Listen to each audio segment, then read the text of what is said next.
he called this operation as being about, I'm going to call Jerusalem, as he would say it in Arabic, Al-Quds and Al-Aqsa. And I say that in the Arabic because when you say Al-Quds and Al-Aqsa, you're talking to 2 billion Muslims in the world. And I don't think that there are 2 billion Muslim terrorists in the world, because this has nothing to do with Jerusalem. This is about a murderous terror organization infiltrating into Israel, trying to destroy us, and they won't succeed. I have enormous sympathy for Palestinian people. What's happened in the last 3 days in Israel is the harshest, most disgusting, barbaric Hamas massacre. And this is not about the Palestinian people. This is about humanity and inhumanity.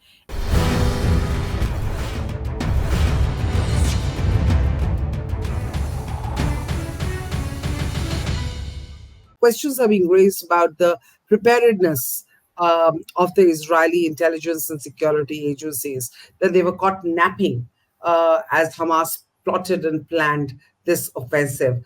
Do you think, we've all grown up listening to stories about how well-funded, it's the most well-funded intelligence apparatus in the Middle East, the Israeli intelligence apparatus. Now, how is it that, how did they miss this?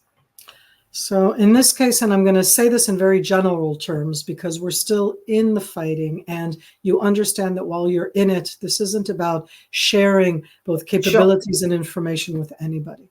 I don't actually think that it's the capabilities that failed. We're talking here about a concept. As I said, we were hoodwinked. There are a lot of different levels that you look.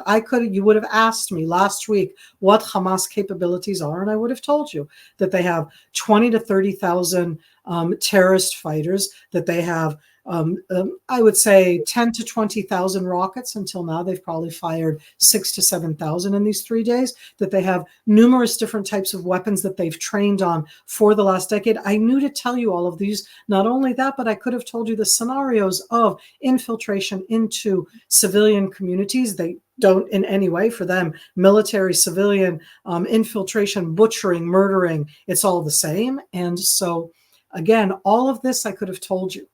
The issue is the concept. And I'm going to say that I was wrong. Miri, as somebody who has been, I right now run an internet. I just started, Saturday as this all came off. I was only supposed to start in a few weeks' time because of what's happened now. I'm stepping in already, an International Institute for Counterterrorism, ICT, at Reichman University. And you ask me in that sense, so what do you do? We have very immense capabilities. We were looking at the north. In what way were we hoodwinked by the Hamas? For the last 2 years, Hamas did not participate in events against Israel. For the last 2 years, Qatar has been providing funds once a month to pay Hamas, and it was done in coordination with Israel and all of this.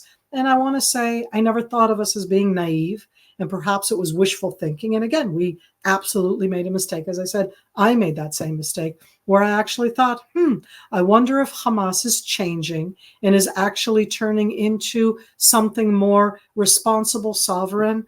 How can I say in clear-cut words how devastated I am? Not just that Hamas is the terror organization it is and at my own mistake, but I actually did not believe that human beings on earth could be so inhumane.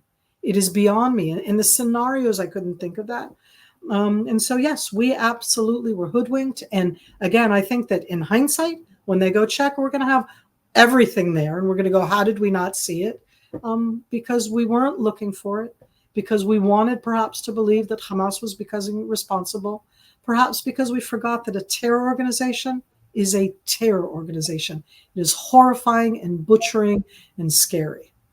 And the last point that I want to make is what to me is really, really challenging. I say as an Israeli, perhaps as a Jew, Mohammed Deif, an arch-terrorist, who is the one who pretty much is the mastermind behind the events of Saturday. And as they continue, he's been the head of the Hamas terror portion, terror militant portion for many, many years. We've tried to kill him endlessly and never succeeded. Mohammed Deif on Saturday morning put out his voice in which he said, go, and this is and go kill, and whoever you see kill, and they're killing. but he called this operation as being about, I'm going to call Jerusalem, as he would say it in Arabic, Al-Quds and Al-Aqsa. And I say that in the Arabic because when you say Al-Quds and Al-Aqsa, you're talking to 2 billion Muslims in the world. And I don't think that there are 2 billion Muslim terrorists in the world. I think there are 2 billion Muslim believers in the world. And when the Hamas use that term, it means that anything that happens in Jerusalem right now, in that area, can immediately bring a much harsher response worldwide. And that really worries me because this has nothing to do with Jerusalem. This is about a murderous terror organization infiltrating into Israel, trying to destroy us, and they won't succeed. I have enormous sympathy for Palestinian people. What's happened in the last 3 days in Israel is the harshest, most disgusting, barbaric Hamas massacre. And this is not about the Palestinian people. This is about humanity and inhumanity. And we need to call that out so that this war is not, it's not within all of the years of conflict. This is a barbaric attack and needs to be taken as such.